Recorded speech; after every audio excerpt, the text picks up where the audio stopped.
Welcome to south Indian cooking. இன்றைக்கி நம்ம பார்க்க போகிறது புடலங்காய் கடலப்பருப்பு சேர்த்து ஒரு அருமையான டேஸ்ட்டில் ஒரு கிரேவி தான் செய்ய போகிறோம்.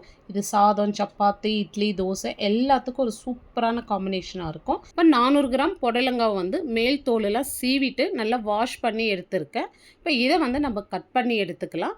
எப்பவுமே புடலங்காய் வாங்க சொல்ல நல்லா பச்சையாக இருக்கணும், எலசாக இருக்கணும், அந்த மாதிரி பார்த்து வாங்கிக்கோங்க.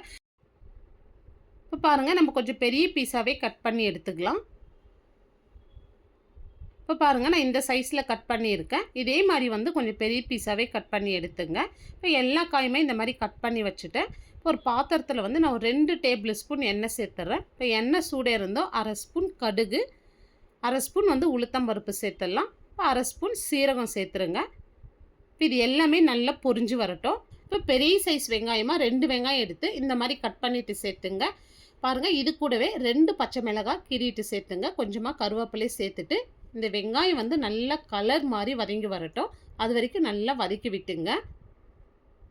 இப்போ பாருங்கள், வெங்காயம் பாருங்கள் இந்த அளவுக்கு நல்லா கலர் மாதிரி வதங்கி வந்திருக்கு. இப்போ இதில் 1 ஸ்பூன் இஞ்சி பூண்டு விழுது சேர்த்துடலாம். இப்போ இது நல்லா பச்சை வாசனை போக நல்லா வதக்கி விட்டுங்க.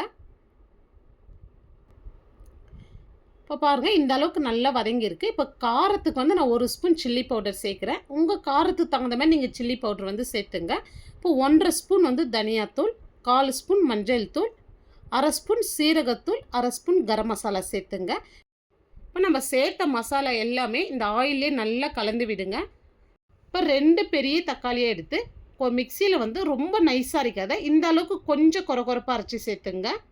இப்போ இந்த தக்காளி நல்லா பச்சை வாசனை போக நல்லா வதக்கி விடுங்க. இப்போ பாருங்கள், நல்லா கலர் மாதிரி வதங்கி வந்திருக்கு. இந்த அளவுக்கு நல்லா வதங்கின பிறகு இப்போ நம்ம கட் பண்ணி வச்ச பீர்க்கங்காவை அப்படியே சேர்த்துருங்க. இப்போ இதுக்கு தேவையான அளவு உப்பு சேர்த்துருங்க. இப்போ இந்த காய் இந்த மசாலாலே ஒரு 2லேருந்து 3 நிமிஷத்துக்கு நல்லா கலந்து விடுங்க. நல்லா ஒரு பாதி அளவுக்கு நல்லா வெந்து வரணும். இப்போ பாருங்கள், காய் பாருங்கள் நல்லா வெந்து வந்திருக்கு. பாருங்கள், நல்லா கலர் மாதிரி நல்லா வெந்து வந்திருக்கு. இப்போ கடலைப்பருப்பு ஒரு 50 கிராம் பருப்பு எடுத்து 1/2 மணி நேரமாக ஊற வச்சுட்டு குக்கரில் ஒரே விசில் விட்டு எடுத்து வச்சுருக்கேன். பாருங்கள், இந்த அளவுக்கு தான் வெந்திருக்கு. இப்போ பருப்பு பாருங்கள் குழையில முழுசாக இருக்குது பாருங்கள்.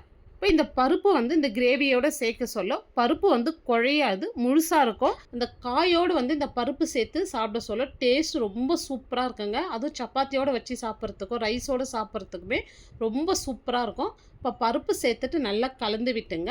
இப்போ நம்ம தண்ணி சேர்த்துடலாம். கொஞ்சமாக தண்ணி சேர்த்துங்க, நிறைய தண்ணி சேர்த்துறாதீங்க.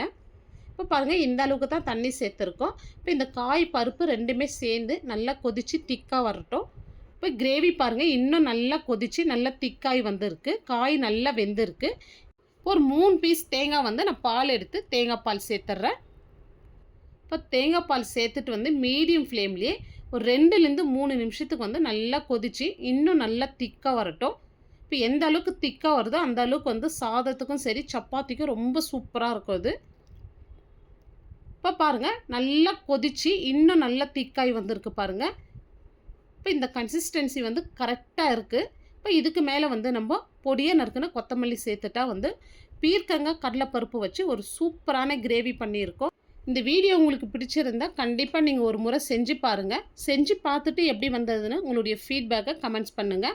லைக் பண்ணுங்கள், ஷேர் பண்ணுங்கள். நம்ம சவுத் இந்தியன் குக்கிங் சேனலை ஃபஸ்ட் டைம் பார்க்குறீங்கன்னா சப்ஸ்கிரைப் பண்ணிவிட்டு அப்படியே ஆல்ன்ற ஆப்ஷனையும் கிளிக் பண்ணிவிடுங்க. அப்போ தான் நான் போடுற வீடியோ உங்களுக்கு உடனுக்குடனே நோட்டிஃபிகேஷனாக வரும். தேங்க்ஸ் ஃபார் வாட்சிங்.